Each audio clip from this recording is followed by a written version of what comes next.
Welcome back to Mendel Center Connections. I'm Grace Kelmer, and as we're coming up to Veterans Day, I'm very pleased to be here with two of our local veterans, Larry Wozniak and Lee Scherwitz, who are the president and vice president, respectively, of Lest We Forget of Southwest Michigan. So gentlemen, thank you for joining me today.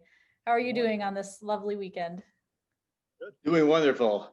We have a lot of things going on already this weekend. So with our Veterans Week coming up. Yeah, so what do you have planned for this weekend or the next couple days with this year's Veterans Day? Tomorrow we are going to install approximately 80 flags, American flags, and also the service flags.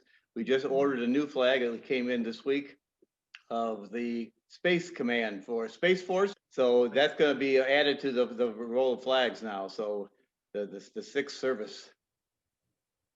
And they'll be up there for 7 days along St. Lakeshore Drive in front of St. Joe High School to honor our veterans this year. Very good. All right. And so for people who might not be familiar with Lest We Forget, can you tell us a little bit about what your organization does and what how your chapter fits into the larger organization too? In the early 2000s, Don Alsbro, Marv Fuller, and a few other veterans got together and decided that things were not being published enough in the area and in schools and the community to tell the people about the history of veterans. So in 2006, Lest We Forget was formed. And the idea to illuminate the future, we must highlight the past. To brighten the future, we must illuminate the past, is what actually the phrase is. And from that point, it's grown to over 350 members. And we are active in parades every summer. We have the annual event at either the lake or the river or the airport, depending on what year it was, with reenactments and battles going on. And we also have the Veterans Day concert in November every year. So there's been a lot of activities going on, as well as just getting together on a monthly basis and be able to have veterans share together. And you have veterans representing which wars among your membership right now? We still have members from World War II, Korea, Vietnam, and a lot of the current wars. Most of the current wars, the earlier recent wars, a lot of those people are still in the workforce, so they don't always attend every meeting, but a lot of them are still members. That's great. What does someone need to do to become a member? We have a large fee of $10 a year or $50 lifetime. And you don't need to be a veteran. You don't need to be a male. You can be anybody who's interested in the patriotic future of our country and spreading the word and helping promote patriotism. It's welcome to be a member. Nice. I didn't realize that you could be a member individually if you weren't a veteran yourself. So that's good. I hopefully that'll be a pleasant surprise to many people watching. At least 10% of our members are non-military. We're looking for more membership coming in from, I'll call it the sandbox wars. The current wars, we would encourage any of those people to come and join us because we would like to hear about their experiences and welcome them into our group. You mentioned that one of the things your group does is publish stories, and I know you have a handful of books already published. And so what's the status of your publishing right now, and what are you looking for? Well, we've done book one through 5 already, and we're looking for stories for book 6. That would include even the stories. We're really interested in the sandbox wars, everything that happened in the Gulf, because we have very little on that. Cold War stories, even still World War II stories. So we're looking to record anybody's story that they've got. And it doesn't have to be a thrilling story. It can be their experiences, because that's what all these memories are all about. The individual memories of what took place, how they were affected, how they were a part of the bigger picture. And are those books available on your website if someone wants to purchase them? Yes, they are. Great. We'll make sure to link to that with this video. So when you guys have your concerts at the Mendel Center, it's a collaborative event with South Shore Concert Band, which is always wonderful every November. And there are a bunch of patriotic songs, and it's it's a really nice event every year, but part of what makes that event so special is everything that happens in the lobbies around the concert itself. And you have a wonderful history exhibit that travels around, as well as a giant map that you put on the floor. Could you talk about some of those things? The map, the map is the map of Vietnam. And we've asked all the people who served in Vietnam to actually sign their name on the location on the map. So there are hundreds of names on that map, and every year we add more names to it.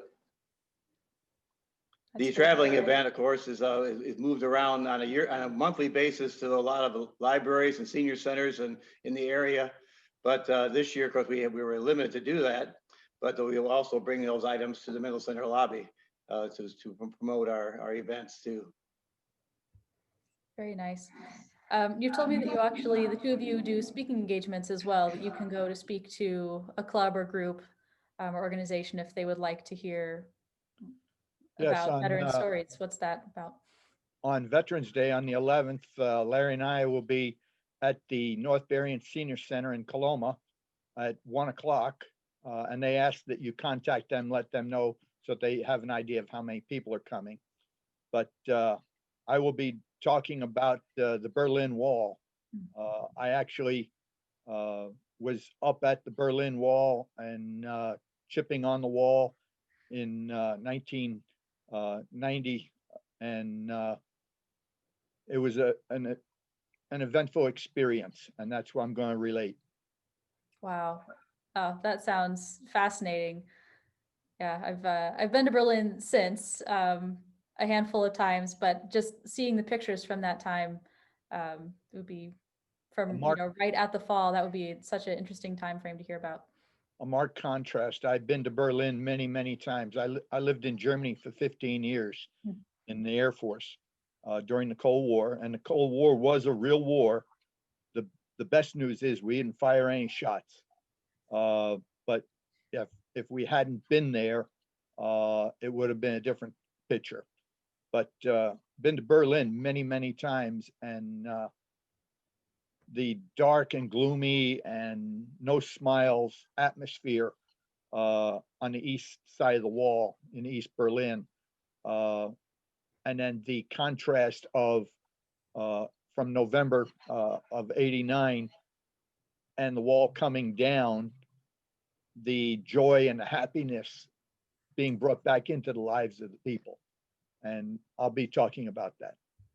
That sounds very interesting. That is open to the public, that anyone can go, but just let the senior center know in advance so they can make sure that they have adequate, space and can accommodate. That's great. That sounds really interesting.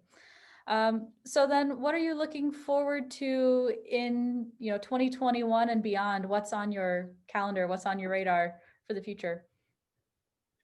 We're hoping to get back to all the praise in the communities all summer long, but our big event, which has postponed from this year to next year, June 19 and 20 in the year 21, will be focusing on Korea, the Forgotten War. There's a traveling Korean display similar to what's in Washington, D.C. that we're bringing in, and that will be on display all weekend. It's all the statues of the people, of the soldiers in the rice fields, and that will be a big attraction this year. So we're hoping that everything goes well with that planning. We also have for Saturday night entertainment, we have a Rolling Stones tribute band coming in to draw some extra people down to the river site. And then following the year after, we're going to be focusing on women in the service.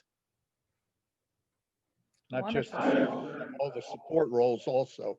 Rosie the Riveter, all the nurses that stepped up, volunteered, the women during all of our conflicts have been a great support and have taken a part of the action. That's great. Well, I'm glad you're thinking into the future, and that there are still things to look forward to, and we look forward to having you back here next year and beyond.